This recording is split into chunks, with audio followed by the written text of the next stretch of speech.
Hello, everyone. Thank you guys so much for being here today. My name is Chris Lyon. I'm with an organization called Reform Shreveport. That's not like political reform, it's reform as in the forms and the built environment of the community to be conducive to business, to residents, and to prosperity. So thank you so much for being here.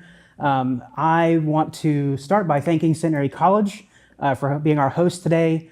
If you didn't catch it already, there's coffee and snacks in the hallway if you would like to make yourself caffeinated or what have you. And also a special recognition for Centenary. They're celebrating their 200th year in our community this year. So congratulations. I do want to start with a couple of acknowledgments, of course, Centenary, but also there's a group of people that have been working on laying the groundwork for what we're about to embark on today. And their names are here on the list. I'll go ahead and read them. We're also streaming on the internet, so you may hear me say some things that are on the screen for people who have a hard time seeing it. Gladstone Area Partnership, the Highland Center, Highland Neighborhood Association, Kim Mitchell, Chelsea Cipriano, and we have all of the city council members from both District B, Gary Brooks, District C, Jim Taliaferro, as well as Caddo Commissioners Victor Thomas and John Paul Young, all whose districts are in the area that we're going to be talking about today. They've been very, they're not here, but they've been involved and they've been at all the previous meetings. So one of the reasons why we're recording and we're taking notes, because at the end of the day, I'll explain the process in a minute, but it's actually okay that they're not here. And then, of course, also the original Kings Highway Advisory Committee, and there's a whole history behind this project that started way before this year that I'll share with you about, but I do want to acknowledge them as well. So let's talk about what we're going to cover today. So I am going to give a presentation just to get things started and get the juices flowing. But at the end of the day, what we're going to be doing is actually starting to work on Kings Highway today.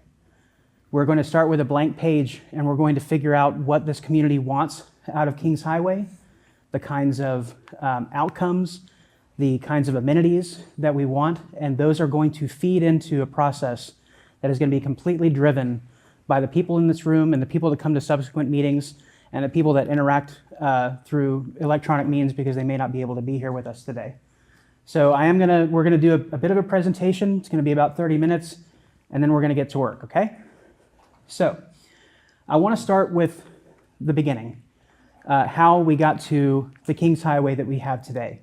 If we go back in time, Kings Highway was originally a 2-lane road, and somewhere in the early 1950s, the road was torn up and it was repaved as a 4-lane road.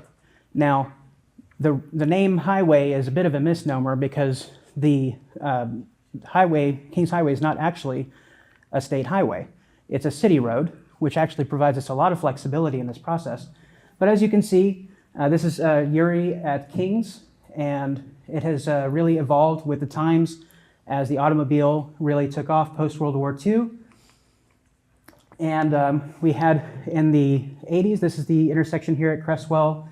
The Fat Cap Brasserie is there, Bird is up here, and it was straightened out to make it a little easier for cars to get through at speed. And then here we are, this is Centenary College, and this is the intersection here at Centenary and Kings, and it went from this in the 80s to this in the 90s, or the early 2000s rather, somewhere in the 90s, where they expanded it from 4 lanes to 6 lanes, created large sweeping turns, again to facilitate speed of travel. Okay, right around that time in the early 2000s, late 90s, early 2000s, the Kings Highway Corridor Improvement Plan was brought about. This is the original team that I was talking about in the acknowledgments. They created a similar process to what we're doing today, and it focused on all the way from the healthcare corridor all the way to Barksdale Air Force Base. We're focusing on this yellow line area here. And they went through a process right in this room, actually, where they did a design charrette, And they came up with character zones. They had identified all of the amenities that were here, tried to figure out what could be done with Kings Highway. So starting with Erie Drive, all the way down past Centenary College. And each of these areas were studied and put into a report that's about 90 pages long that detailed the approach that could be taken to make Kings Highway a more exciting, dynamic, economically viable place. Because it wasn't that different 20 years ago from what it is today. This is what that looked like, again, right here in this room. And the students and community members got together and they did, again, the process that we're about to do right now. And it's important that I acknowledge that because there were circumstances that prevented that project from moving forward that were, that may not exist today. And there are some benefits or opportunities that are before us that we can take advantage of. So here's where we are today. Back at the beginning of the year, Reform Shreveport made a Facebook post basically detailing what I just told you guys, which is, hey, there's this plan out there. Wouldn't it be cool if this didn't go away or if this had happened, or what if we brought it back? We got a lot of engagement on the social media, but we also got contacted by people who are members of the original advisory group. And they said, wow, I thought this was at the bottom of Caddo Lake and no one was ever going to see it again. This is so cool. So we held an initial meeting with a lot of those original organizations and community members and said, you guys want to revive this? Like, are you committed to making this happen? And some of the people that were in that room are here in this room today. We then had in February, we had an initial meeting that was invite only for business owners and residents who were along the Kings Highway corridor. We did some door knocking and phone calling, just the people that were directly on Kings Highway. And then we formed what we call the Kings Highway Coalition, which is made up of the members that I mentioned at the beginning of the presentation. And we began working on, okay, who are we going to need to contact to lay the groundwork to make sure that if we are going to have a public process, that something actually gets done and not just a plan to nowhere. And I'm not saying that the previous plan was a plan to nowhere. I'm just saying we wanted to make sure that this time we had all the things in place so that when we came to this moment, that we were actually going to be able to move forward. So the Kings Highway Coalition was made. By the way, this is an open membership. If you are a business, resident, other organization, we want you to join this if you're interested in being a part of it. Many hands make for light work. Your commitment can just simply be an acknowledgement and outward support by being on the list, by being a part of the group. You can be more involved in any way that you want, and we're going to talk about a few ways you can get involved in a bit. So in April, the city committed to doing a traffic study. The traffic study was conducted for 2 to 3 weeks, and the goal was to try to get it done before school let out, because we wanted data that wasn't reflective of the summer traffic, but we wanted the most traffic that could be gleaned, especially with the school being in session and things like that. So that was conducted, and then the traffic study was completed, and the Kings Highway Coalition continued to make its list of people that it wanted to meet. I was able to have conversations with the mayor. We had continued conversations with the engineering department, and we continued to figure out what this process might look like. That's us in the engineer's office.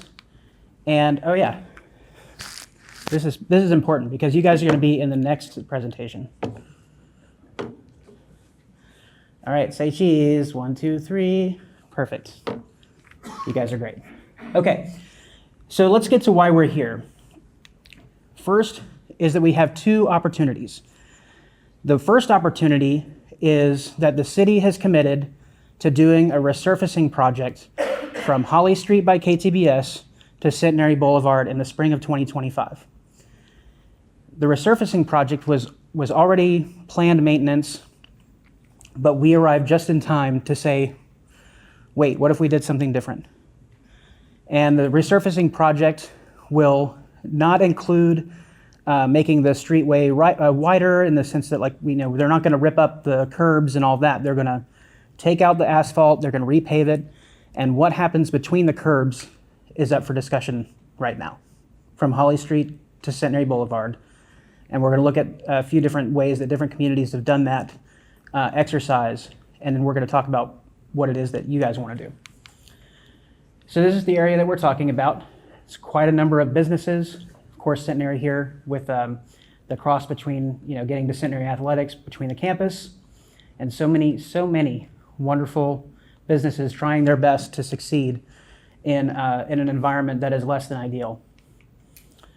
So the second opportunity is the longer term project. The longer term project would go from Uri Drive to Sanford. And this is important because not only is it cover just a huge swath of area covering both business and residential and educational, it also meets up with the city's already in progress plan for the medical corridor, which goes from Sanford to Greenwood Road on Kings Highway. So in essence, the Kings Highway project is already underway. This project was, primarily driven by the institutions that are there, the hospitals, and they're going to be doing everything from widening sidewalks to planting trees to creating bus facilities. They've got a pedestrian overpass they're going to walk over, between two different parts of the facility. New crosswalks, medians, the whole shebang. And that's they're breaking ground here soon-ish, but they already have the money. So, phase 1, spring 2025, phase 2, 2027, hopefully. And that would be through a much longer process, public process, and it would be one that would be taking advantage of federal funding as well as state funding, and hopefully local investment by not just the city and the parish, but by private individuals as well in their own properties, not necessarily on the street itself. So the process that we're about to embark is a little different from how planning usually goes. In a traditional redevelopment scenario, when you're working with the local government, it looks a little something like this. The city and the departments come up with an idea or proposal, and then they bring it to a public meeting like this, and they put options A, B, and C up there. They say, which one do you guys want? And cool, except that nobody was asked what they wanted to begin with.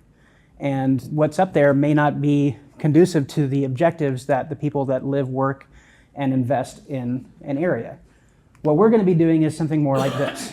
So we're going to have public meetings with many people, and then there will be a volunteer design group, which is open to anyone that wants to be a part of it, where we're going to take all the information that we gather in these meetings, and we're going to move beyond the pen and paper that happens in this room and evolve it into a first draft design. In the second meeting, we're going to come back. We're going to look at it. We're going to discuss some new things. We're going to try something out. The design team will go back, and they'll bring it back, and we'll have a third meeting. And any final changes will be discussed there, and then we'll make a presentation to the city, who will then turn it into an actual engineering plan that will then get implemented in the spring of 2025. But this is a long, long journey, and because we are not used to undergoing this process as a community or as a city government, we're going to be going through all of the path to Mordor and back together. Okay, that's my nerdy reference. I couldn't help it. Okay, so here's what it's going to look like. We're going to do, I already explained this. This is great. I'm already ahead of myself. Cool, perfect. So this is something that I want you guys to take away today. A lot of times when we are in a community, especially as the world has changed and as we have moved from communities and places that really depend on local business and the foundational fabric that those structures make to one of convenience, fast, on demand, big box store, etc. Fine that they're here, great that they employ people, but we lose something in that process that is super important.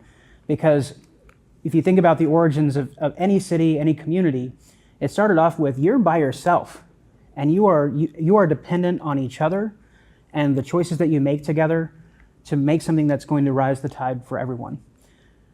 Nowadays, we're more consumers, we're more passive. And so today we're going to be moving ourselves into a place where we're no longer going to be consumers of the community that is given to us. We are going to be creators of the community that will come. And it's important to understand that this process is infinite. It's a mindset change that requires ongoing thought and investment by not just our tax dollars, but by ourselves spiritually and in the physical space as well. So we're going to start by learning a few different terms of the trade, and this will kind of help guide the work group process that we're going to undertake together at the end of the presentation. So we're going to start by understanding what Kings could be. Right now, Kings is not necessarily a wealth building place. The organizations, the entities, the businesses, the residents that are here are basically hanging on. As buildings go away, as businesses go away, as people get hurt crossing the road.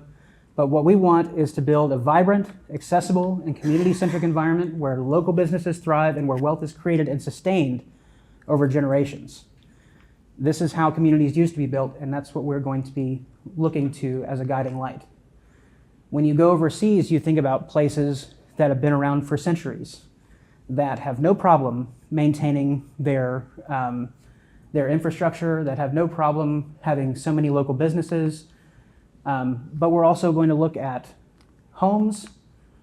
We're going to look at how we can get there and what we can do to move, not necessarily big, tall buildings and being like Europe, but about accessing and unlocking the dynamism of a truly competitive business environment, one where residents gain value for their investments and their commitment to the community. And that's wealth building places. The second thing is understanding what a strode is.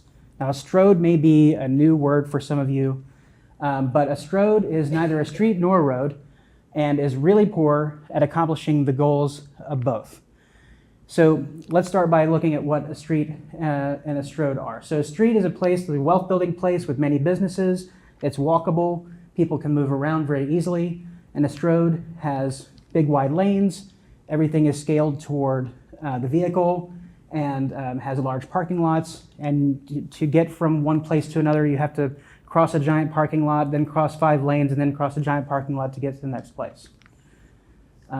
That's a strode. The difference between a street and a road in practical numbers is that when you have a wider road, it costs more to maintain. When you have the land that's being used for parking, it's not generating revenue. It's just housing cars, which is fine, but maybe some of the parking lots don't need to be as big as they are. And I think the most important part when we're thinking about, okay, let me pause for a second. How many of you guys think that this city has enough money to do what it wants to do to maintain the entire city? Does anybody? For the people online, there's a lot of chuckles. The answer is we don't. And a lot of times what happens is that people think that there's something untoward going on, and I'm not making any comment as to whether it is or not, by elected officials. But what we're in a situation of is we have built so much with a declining population that there is not enough taxpayers, either here or visiting, to pay for what we built. So when we think about the future, the hope might be to have less liabilities to take care of and to drive economic growth through the stability and the foundational fabric of local businesses so that we can actually pay for what we've built and where we want to go. So this is a really great graphic that was done by Danielle Richard, local, taking some of the concepts of streets and roads. When we think about a street, usually they're slower speed limits, they're walkable, you're able to get to and from businesses. And then a road is about going fast, about connecting places. They're super important to the infrastructure of any community. But the Strode is somewhere in here, right? It's too fast for people to walk and cross safely and to go from business to business. And it's too slow to really effectively move large volumes of traffic. And so the question is that we never should a community be in here. It should either choose if it wants to be, if a roadway wants to be moving people quickly and efficiently for the purposes of commerce and transportation, or if it wants to be a place that's building wealth. Anything in between is just going to lend itself to deterioration naturally, okay? So what do we want for the community? Do we want a Ricky Bobby, or do we want local businesses, economic growth, prosperity, safety, all the things that we talk about that we want, right? So I want to play a little game. Is this a street, road, or strode? That's a strode. Very good. You guys can speak up. It's not too early in the morning. You've had caffeine. What is this? That's a street.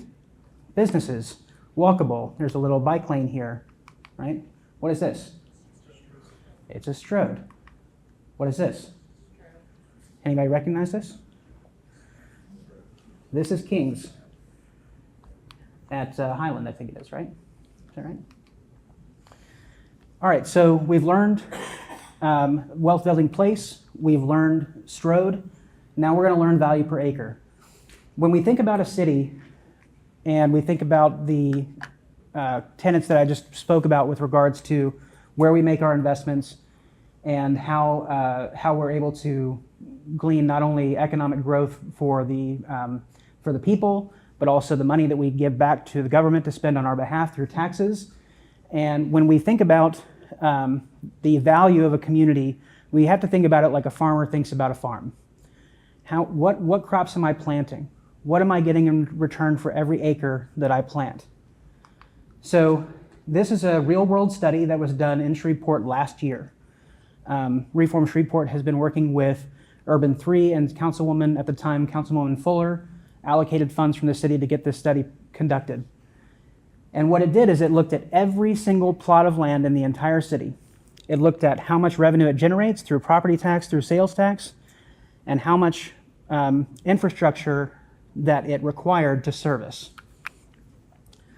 So when we think about properties that we think about, as being kind of the big box stores and things like that, we have this value here, $300, $900, $600, $1,000 per acre, right? And, when you look at the average townhouse and duplex in Shreveport, it's $1.2 million of value per acre. And again, this is against, and you have to think about it, when you have a townhouse and a duplex, all you're collecting is property taxes. And the vast majority of taxes that are generated for the city are sales tax. So all the sales tax, all the property tax that a big box store is paying, it pales in comparison to dense, people-focused outcomes. But let's look beyond that. Let's look at, here's Mall St. Vincent, it's about $300,000 per acre. And downtown, this street, this building right here, just by itself, which is for sale, by the way, but even in its current state, with the business that's in it and the value that it provides, $7 million per acre. Okay? These are the choices that we make. We want a big box store where the money is shipped out of town. We want a local business that's keeping money here. You pick. Here's a few more. So Family Dollar, $1.3 million per acre.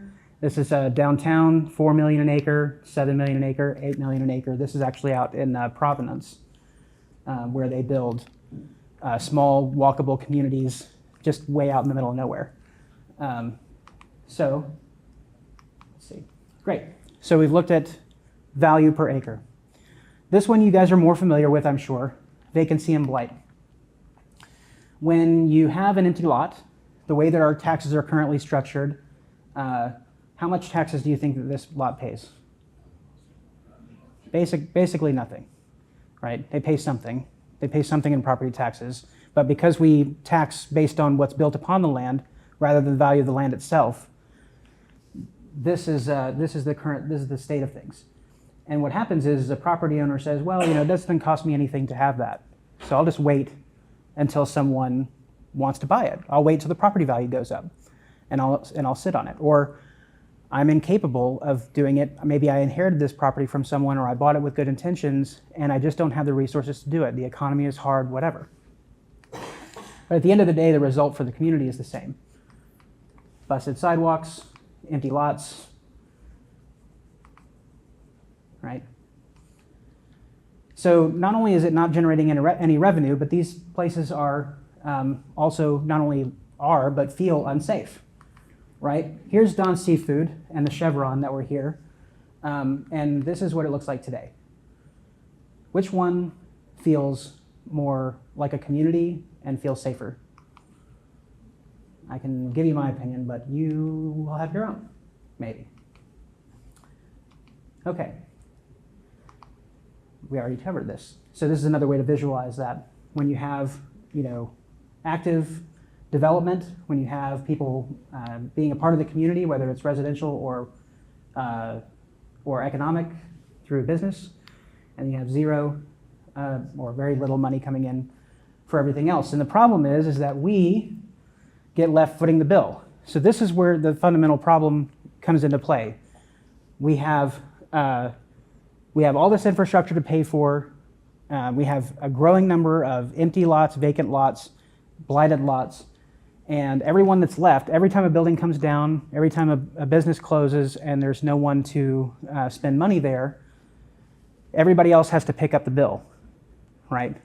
And this is where we get into a cycle of decline, because it just makes things go faster and faster. Fewer things, people leave, whether they're leaving an area or they leave the city or the community entirely. Right? Oops. Okay. We have two more. Revitalization. If you may have heard this term thrown around, it means a lot of different things to a lot of different people. But what's important to know is that revitalization is not just about bringing new life into a space. It's not just about planting trees. It's not about making people feel good by itself. It's also about building that foundation of economic and social well-being for a community that makes people want to come, makes people want to invest, returns investment for people who have already made that investment, and creates safer, more social places for people to be and live and actually function as a community. Instead of being a place that people drive through, it's a place that people want to go to. So let's look at a couple of case studies of what this has looked like in communities that have done revitalization. Okay? This is Broad Avenue in Memphis, Tennessee. It started off in 2007 looking kind of familiar. The 4 lanes, some buildings over off to the side, and over here is warehouses and things that were used when Memphis is a crossroads city, not unlike Shreveport, and so there's a lot of warehousing. And in 2007, a group of people decided to hell with that. We're going to go out, and they didn't ask for permission, by the way. They just went out and said, all right, we're going to paint. We're going to make our own bike lanes. We're going to move stuff around, and it went from this to this with paint only, right? So that's the kind of difference that we're talking about. They went out with just buckets of paint and an idea. And then they added some plants here on this corner. And then the city said, hey, this is actually a pretty good idea. Let's make it permanent. And the city made the investment, and they made the bike lanes permanent. They made the 45-degree parking permanent. They widened the sidewalk. And now this is what Broad Avenue is like. People get together. There's a stage out there where people hang out and do yoga. This is across the street. This is the warehouses. They had this really cool water tower feature, and they said, hey, why don't we paint it? Why don't we just do something with it? And now this project is underway across the street, and this is what they have going in right now. Actually, since I made this presentation in February, this set of slides, this is finished. And I need to get an updated picture from a friend of mine up there. But it's done. So not only do they have all the local businesses, someone said, hey, I like this. I'm going to dump millions of dollars into this. And not only, I'm not going to just build the lowest dollar thing, I'm going to build something that looks nice, that's congruent with the neighborhood. Okay? San Marcos, Texas is another city that's done something like this. Their citizens also just started. They just took over some parking spaces, built some seating, planted. They got the help of the city folks to change the timing of the lights, to paint some new lanes, and they did this with some paint over several months. And they went from this to when the city finally made its investment to this, where all of a sudden all these buildings all have businesses in them. They're generating sales tax revenue. They're creating places for families to go and enjoy, the craft house to get a burger, or the ice cream shop up the street. And here's an example of another place in San Marcos where you have this kind of front-end parking coming off the main street here. And they said, you know what, let's get rid of the parking and let's put in more tables. That's how much business they had. And then next door, this is that same patio. Somebody said, this old, whatever this was, tire shop, I'm going to rebuild it, and I'm going to do something with it. And that's what happens when people get into the mindset of creation and iterative thinking, where they say, okay, well, let's do one thing, then we'll do the next thing. The city makes an investment, and then the community gets excited, they make investments, and we all rise together. San Marcos is on it was the 25 coolest towns in America, best place to retire in Texas, 10 most relaxed small cities in America, best performing cities, featured. So, but let's look at something a little closer to home. Baton Rouge. This is Government Street, which goes all the way up to the Mississippi River downtown. Some of this may look familiar to you guys. This is what it was like just 5 years ago. And, big wide traffic, hard to get across, looks very familiar. And they decided to embark on a project that's much closer to what we're talking about, actually, kind of skipping the paint, the spray paint, and going directly with a plan with the community to redevelop. And this is what it looks like now. They have center medians. They have turning lanes where it makes sense to have them. They have bike lanes. And all of a sudden, businesses are activating. They still have some of this, this large parking stuff, but it's a process. It's not going to happen overnight. New shopping centers, nightlife. There's a whole website dedicated to just the businesses that are along Government Street, and they promote each other. And this is actually a mock-up. This is a building that's in development. But you say, okay, well, they went from 4 lanes to 2 lanes and a turning lane. Kings Highway is a place where, we need people to get from the interstate to Erie. They need to get in town. It's one of our primary east-west corridors. Well, a couple of things to point out. One is that since the road diet construction began, this is their number of traffic accidents. Okay, so we're talking about not just people's health and safety, but money. This is, not coming out of somebody's pocket going into, insurance premium. This is money that's saved that can be spent on other things that they may want. The other thing that was really interesting is that Government Street tax sales are outpacing the rest of the city. So this is pre change of the road, and then now they are beating the city average, whereas before they were the average, right? And then lastly, and this is a chart, sorry, I don't have a graph. This is their traffic counts. They have several different intersections here, and they went from, a number over here to, you can see they actually have a 15% increase in traffic. So even with reducing it to 2 lanes, they increased the amount of vehicles that went through, they decreased the amount of traffic accidents, and they're beating the rest of the city in sales tax revenue. Crazy. It does, when you say, hey, let's think about doing something with lane reconfiguration and trying to make things, focused on people, well, the traffic, we don't want any reduction in traffic. This shows that you can actually do it. You can actually increase the amount of traffic even by lowering the number of lanes. So something to keep in mind. All right, cool. Baton Rouge, it's still not in this community. Well, we have another example. How many of you know where I'm going with this one? Yep, everybody's got it. Here it is. Barksdale Boulevard, 2014. This was a master planned concept, right? So the city did it, kind of top down. However, it still illustrates what can be done, right? And everybody knows where Hurricane Alley is. Everybody knows you can go to Bojack's or to Seven Tap or to Flying Heart, and this is a place where people go. Before, after. Right? They do pop-up dinners. They turn an empty lot into a park. Transformations. So this is it. This is where the rubber meets the, sorry, I went way too hard on that. It's where the rubber meets the road, okay? The last thing is to understand beyond the infrastructure, beyond the concepts of, blight and vacancy and all of that, is this. And this, to me, this was new to me in the last week. The concept of thinking of an area of town as not just open from 9 a.m. to 5 p.m. When we're building a community, we need to think about what this place looks like every single hour of the day, every single day of the year. It's not just open when Hawk Your Smocks is open.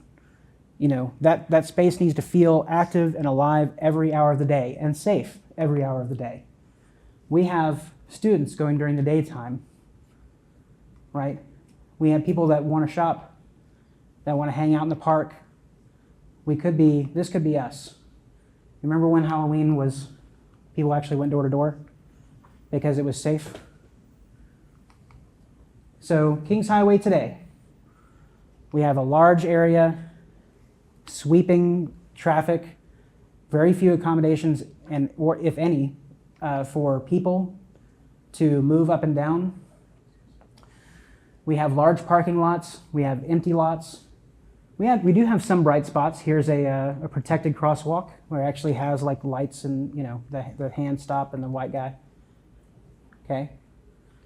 There's a wonderful row of residents and businesses here. Post office. This is cool. But then another empty lot. Great residential area. And then Centenary, of course, a great set of businesses here, the Athletic Center, all the way up to Erie Drive.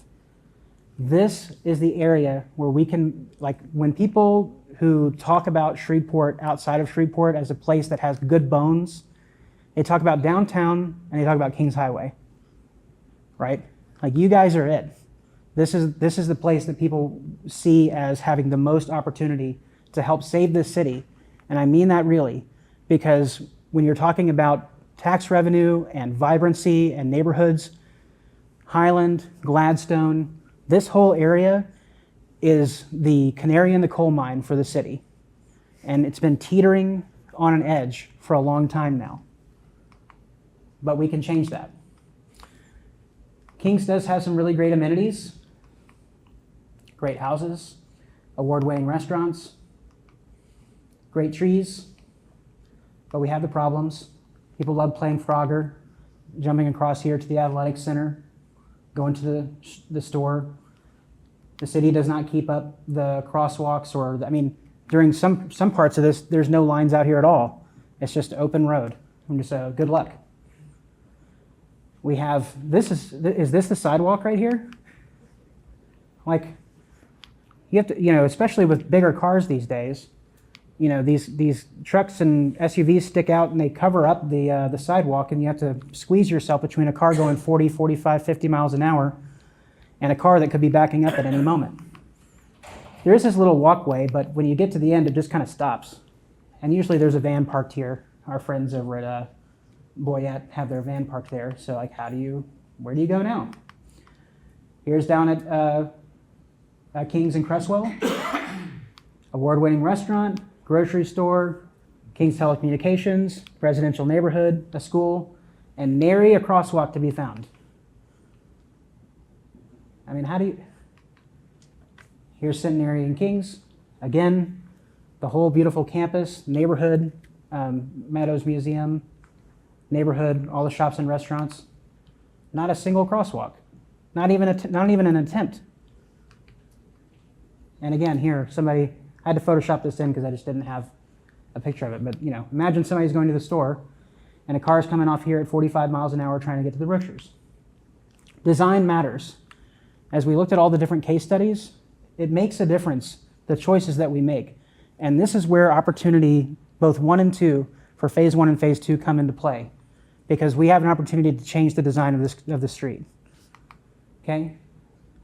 This is actually a really great one. So one of the conversations that I've been having with Kim Mitchell is about this concept of moving in the direction of our conversations. When we have active conversations like this, we lend ourselves to moving in those directions.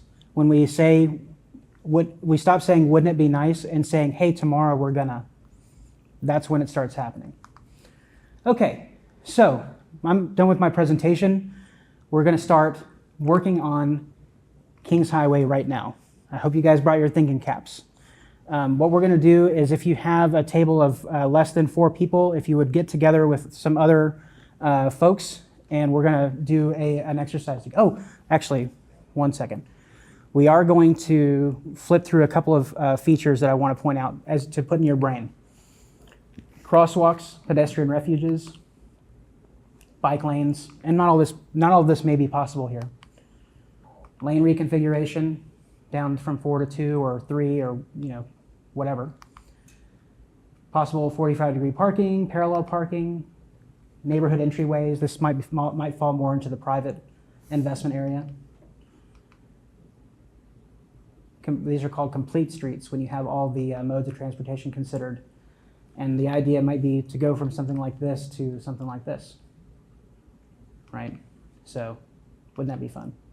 This is one example that was done in the 2001 study where they kind of did a little early photoshopping, and then they rendered out what something like this could look like.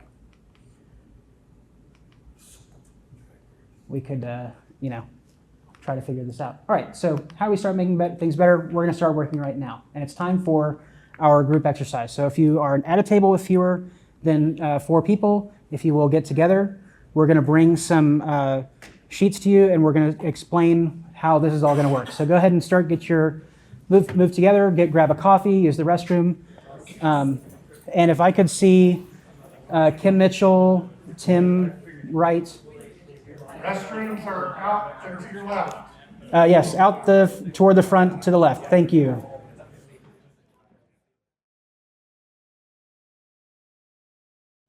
All right, come right over here, and then you hold this one, and I'll hold this one, like interview mic. All right. This is the camera. I feel like it's a newscast here. I know. Our group had the question of what would it look like is a place you would want to live. One of the first things that came up with our group was that increase the sidewalk width to make it a little bit more accessible. Separate the traffic from the sidewalk edge.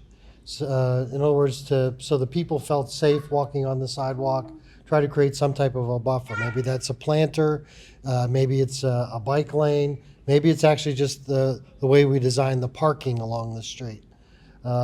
Move 2 lanes down to 2 lanes rather than 4, may need a turning lane, and we may have maybe some landscaped medians along there with trees, because one of the issues that came up with a number of our folks that walked the street was that there was a challenge in terms of the sun, and there needs to be more shade. Shade could also be accomplished with awnings and some other things that we could put on the fronts of the stores. Parking, preference was for angle parking, perhaps off the street. The other issue that came up was if we had to reduce parking along the street, maybe to consider the development of a parking garage behind the businesses along King. Outdoor sitting, again, to make it more of a place rather than something that you walk by. Increase the lighting at night from a security standpoint, and just to kind of brighten up the space. Maybe one of the things that we talked about, it also came up in my real estate class in the spring when I gave them a similar project, adding some apartments or something along Kings Highway, and then put businesses on the first floor. so that there's some additional housing and with the living space above. Raised crosswalks at various points along the street, again, just trying to slow traffic.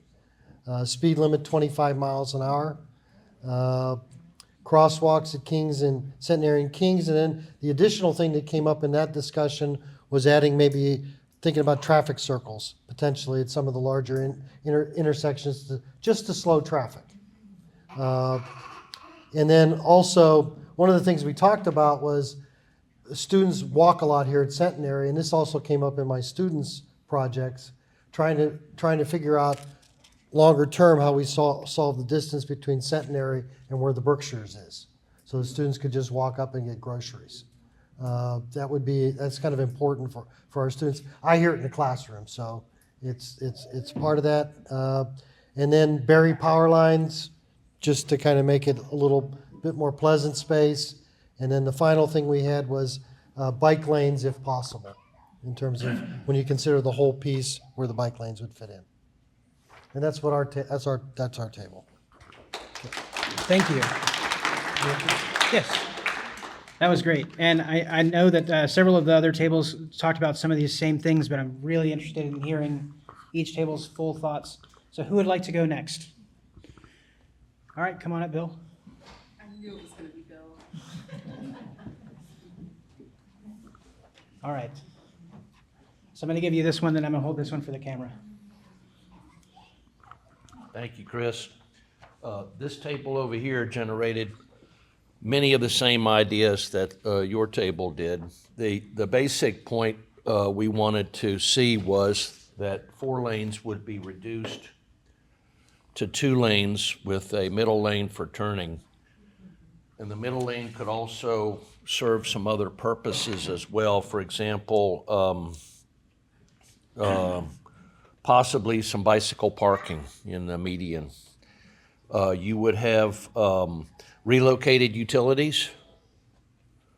You would have a scene that's attractive not only for the locals but for the visitors from out of town. You would have lots of greenery, trees, plants. You'd have numerous pedestrian crosswalks with enforcement by the city for people who violate those crosswalks. And then you would have some areas where the road would facilitate Sportran being able to pull off of the traveled way and unload and load passengers with bench seating for bus customers and a covered area. And maybe some outdoor seating areas for retail and restaurants. And let's see, that's about it, I think. That's kind of where we go. What was your question? I'm sorry. The challenge that was put to us was to take what we understand about wealth building streets versus place connecting roads, and understanding those two concepts, and then consider Kings Highway between Centenary and Holly becoming a vibrant wealth building place. Awesome. Thanks so much. Mm-hmm. All right. Yes, I'd love to. Thank you. Okay, and what we're hearing, of course, is not just public sector in the sense of the right of way, the roadway, and things, but also private sector, which is super important. We're going to need to find ways to facilitate, assist, and encourage investments in that sense too. Yes, sir. Okay. Come on up.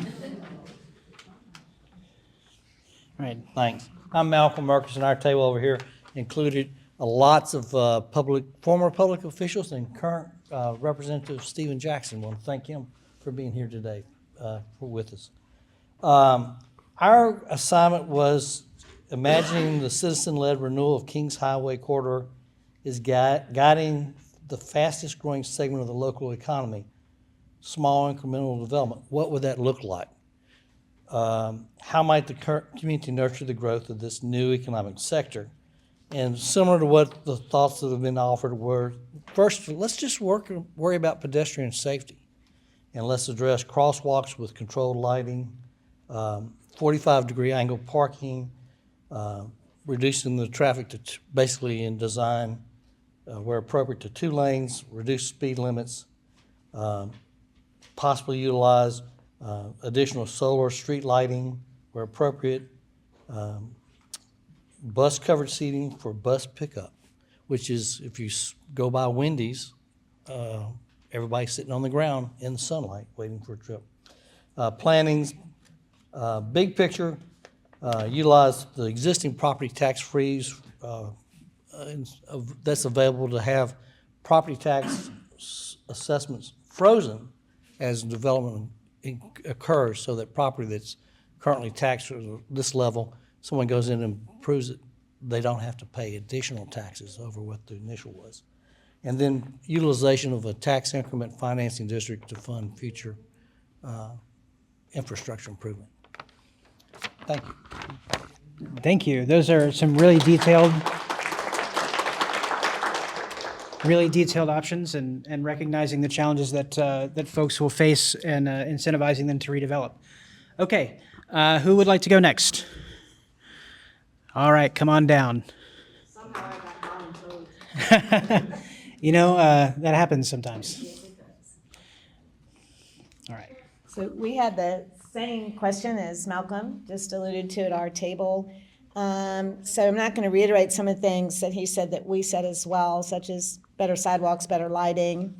I think my husband and I own a business and we live behind our business, so we are literally on Kings all the time. Once the police department put the big camera now at the Circle K right across the street from us, it has really brought a whole nother different look, particularly at night, around us. Much less tediousness going on. It's calmer, it's quieter. So I think that those are good things. My husband calls it passive police presence, but that's been very helpful for us, for those, I think, around that little area there. It's a little bit further down than we've been discussing today, but still important.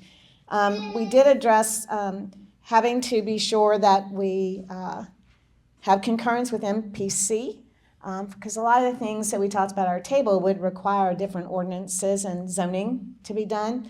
And I think we discussed that one of the reasons that Bossier did so well is their city council and zoning commissions and stuff were all kind of concurrent together on here's where we want to go, so how do we actually make this happen and make sure that the zones and stuff can be done the way we'd like it to be done. Getting rid of a lot of the older buildings on properties on either side. It would be nice if we got rid of the concept by doing something in the center here of the north side of Kings and the south side of Kings. If you want more businesses to be here and more people coming and going, we need to get rid of that distinction. And I think part of that is from old buildings that are still there, old properties that aren't kept up, so that all around us, the neighbors grow along with the center part of what we're trying to do. Awesome. Thank you for sharing. Again, just pointing out that we're hearing both public and private sector challenges, which is really smart way to be thinking about it as a holistic stance. How about this? I think that you're the only table on this side of the room that hasn't gone yet. Oh, you guys have another? Who wants to go? Whoever's up here first. Fantastic. We have BMOC right here. Thanks. So, our table's mostly centenary folks and the owners of Brothers Hair Salon. So we're all simpatico, very similar to what everyone else has said. First priority is to calm traffic so that it is safer for pedestrians. What? Oh, we had the same question at this table was, imagine Kings Highway, blah, blah, blah, as a vibrant local wealth building place. What would that look like? So safer for For pedestrians, obviously, we're selfishly very concerned with our students crossing back and forth as our athletic complex continues to grow. We're going to continue to grow that side, the south side of the street, as part of our master plan. So we really need to do something. We would, I'm speaking a little off script here. We are going to be developing more housing because our enrollment continues to grow. We would love to do something mixed use with maybe a boutique hotel and some floors of residence halls or something like that. But again, we can't in good conscience build in a way that, is just going to make more contestants in the game of Frogger, to use your, calm down traffic, protected turn lanes, more boulevard-like, better, safer parking, protected lanes for Sportran. We like the idea of the 2 lanes with the turn lane, but not a turn lane that's broken up. I like the slide you showed with protected pedestrian midpoints and then turn lanes. I'll say parenthetically, I used to a long, long time ago in a different life, I co-taught a class on urban planning, and I think we're all kind of in unison, but going from 4 lanes to 2 lanes with a turn lane as a traffic calming measure always works. And just the data you had, it's overwhelming. It's almost a no-brainer. Bury the power lines, please, for all sorts of reasons, both safety and aesthetically. Changing to lighting, different kind of lighting that's more pedestrian scaled. I think I've heard the term heritage lighting, the sort of, light, you know what we're talking about. And finally, mixed use development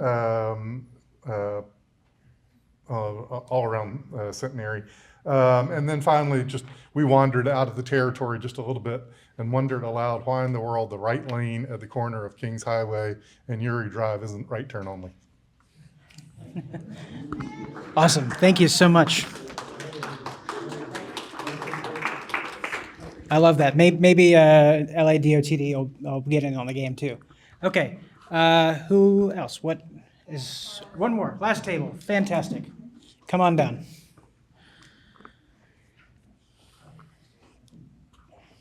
Chris, is Kings Highway a state highway? It's not the section that we're talking about. Okay. Way out. Okay. Our question was about converting this to a 24-hour a day, 365 day Get just a little bit closer. a year place. So one of the things that we brought up as a table is we don't really want that to be like nightlife necessarily. We just want it to be a place where people can be, not necessarily nightclubs or bars or whatever, things that are open and inviting people 24 hours a day. So some of the problems, I feel like all of our answers were the same. But some of the problems that we came up with that we answered, specifically if we're talking 365 days a year, maybe focusing on some dry spaces and really good drainage, because we have a lot of rain. So if we want someone to enjoy this area even in inclement weather, we kind of need to think about that. That's really the only thing that we addressed that no one else came up with. So also slowing the traffic down, safe travel for students from the north side to the south side of Kings, pedestrian safety, bicycle safety, and how to make it inviting at night with lighting. And one of the things that we said with that is that consistency in lighting is more important than brightness. So it doesn't have to be really bright lighting, but it does need to be consistently well lit. Fantastic. Here, I'll take that sheet from you if you don't mind. So what's really great here is that there seems to be consensus around a few things, which is really, really fantastic. Could have been completely off the rails. But I love that you found similarities in the kinds of problems that you were trying to solve, and even some similarities in the how you went about thinking of solving it. There we go.